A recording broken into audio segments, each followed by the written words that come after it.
പാകിസ്ഥാനിൽ റിലീസാവാത്ത എന്നാൽ 2 മില്യണിലധികം പേർ പാകിസ്ഥാനിൽ ഡൗൺലോഡ് ചെയ്തൊരു സിനിമ. കളക്ഷൻ റെക്കോർഡുകൾ കൊണ്ട് അമ്മാനമാടിയ സിനിമ.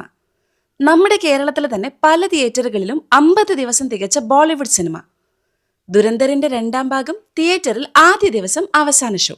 1ാമത്തെ ഭാഗത്ത് ശ്രദ്ധിക്കപ്പെടാതെ പോയ ഒരു ഡിപ്പാർട്ട്മെന്റ് പോലും ഇല്ല. കഥയും കഥാപാത്രങ്ങളും അഭിനയവും കേമം. ചിത്രത്തിലെ മ്യൂസിക്കും അതിന്റെ സ്റ്റെപ്പുകളും ഉൾപ്പെടെ വൈറലിന് മുകളിൽ.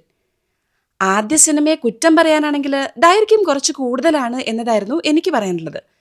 എന്നാൽ അതിനേക്കാൾ ദൈർഘ്യമേറിയൊരു സിനിമ തിയേറ്ററിൽ പിടയ്ക്കും, അതും കേരളത്തിൽ ഹൗസ്ഫുൾ. എന്താല്ലേ? ആലപ്പുഴയിലെ AAC സിനിമാസിൽ വെച്ചിട്ടാണ് ദുരന്തർ 2ാം ഭാഗം കണ്ടത്. നിരവധി ഹൈ ക്ലാസ് ഹിന്ദി പ്രേക്ഷകർ സിനിമ കാണാൻ എത്തിയിരുന്നു. അവരവരുടേതായ ഒരു വൈബ് സെറ്റ് ചെയ്ത് പടം ആഘോഷിക്കുന്നതും കാണാൻ സാധിച്ചു. എന്തായാലും ഞങ്ങളുടെ തിയേറ്ററിലെ 5 മണിക്കുള്ള ഷോ നടന്നില്ല. പടം കൃത്യമായി തിയേറ്ററിലേക്ക് എത്തിയില്ല എന്നാണ് അറിയാൻ സാധിച്ചത്. 9:30യുടെ ഷോ തന്നെ ആരംഭിച്ചത് 10:30ക്കാണ്. എന്നാലും എല്ലാവരും ക്ഷമയോടെ കാത്തിരുന്നു. 1ാമത്തെ ഭാഗം പോലെ തന്നെ കൃത്യമായി ചാപ്റ്റേഴ്സ് ആയിട്ടാണ് പടം നീങ്ങുന്നത്. എങ്ങനെയാണ് നമ്മുടെ ഹംസ ദുരന്തരായതെന്നും ഹംസയുടെ കുടുംബ വിശേഷങ്ങളും ഒക്കെ ഈ ഭാഗത്ത് പറയുന്നുണ്ട്. തികച്ചും കൺവിൻസിംഗ് ആയിട്ട് തന്നെയാണ് അതൊക്കെ പറയുന്നത്.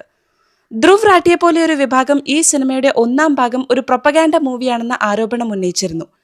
അങ്ങനെ നോക്കിക്കാണുന്നവർക്ക് 2ാം ഭാഗവും ഒരു അതിതീവ്ര പ്രൊപ്പഗാൻഡ മൂവിയായി തോന്നിയേക്കാം.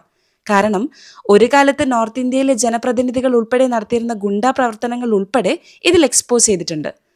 നോട്ട് നിരോധിക്കാനിടയായ കാരണം, UPയിൽ യോഗി ആദിത്യനാഥ് അധികാരത്തിൽ വരാനിടയായ കാര്യങ്ങൾ, നിരവധി പാക് തീവ്രവാദികളെ കൊലപ്പെടുത്താനിടയായ സാഹചര്യം തുടങ്ങി നിരവധി കാര്യങ്ങൾ സിനിമയിൽ വന്നു പോകുന്നുണ്ട്.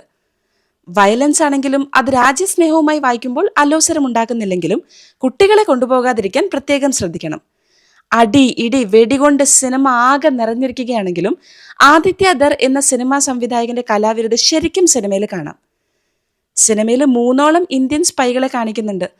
നമ്മുടെ ഇടയിലൊക്കെ മറ്റു രാജ്യങ്ങളുടെ ഇത്തരം ദുരന്തന്മാർ കയറിയിട്ടുണ്ടാകുമോ എന്നുള്ള ചിന്തകളൊക്കെ എന്നെ അലട്ടി. 1ാം ഭാഗത്തിൽ റഹ്മാൻ തക്കീദിന്റെ റോൾ അഭിനയിച്ച അക്ഷയ് ഖന്നയെ ശരിക്കും മിസ് ചെയ്യുന്നുണ്ട്. പടം ഇമോഷണലി കണക്ട് ചെയ്യപ്പെടുന്നുണ്ട്. ദുരന്തരുടെ വീട്ടുകാരുമായും പാരൻസായും ഭാര്യയും മക്കളും ഒക്കെയായുള്ള രംഗങ്ങൾ നന്നായി കണക്ട് ആയിട്ടുണ്ട്. ആക്ഷൻ രംഗങ്ങളൊക്കെ നന്നായി തന്നെ അഡ്രീനാലിൻ റഷ് ഉണ്ടാക്കുന്നുണ്ട്. അജയ് ഡോവലിന്റെ റോൾ ചെയ്യുന്ന മാധവൻ പലപ്പോഴും പടത്തിൽ കയ്യടി നേടി. പടം തിയേറ്ററിൽ തന്നെ കണ്ടാലേ ആ ഒരു ഗുമ്മ് കിട്ടുള്ളൂ. സ്പെഷ്യലി ലാസ്റ്റ് രംഗങ്ങളൊക്കെ തികച്ചും നെയിൽ ബൈറ്റിംഗ് ആണ്.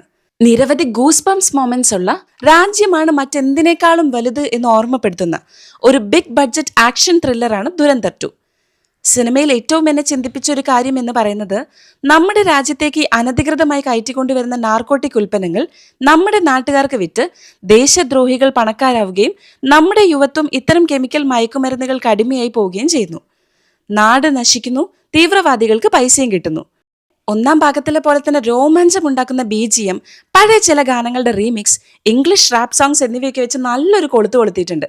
അപ്പൊ നിങ്ങളും കണ്ടു നോക്കിയിട്ട് അഭിപ്രായം കമന്റ് ചെയ്യൂ കേട്ടോ. അപ്പൊ ശരി, അടുത്ത വീഡിയോയിൽ കാണാം.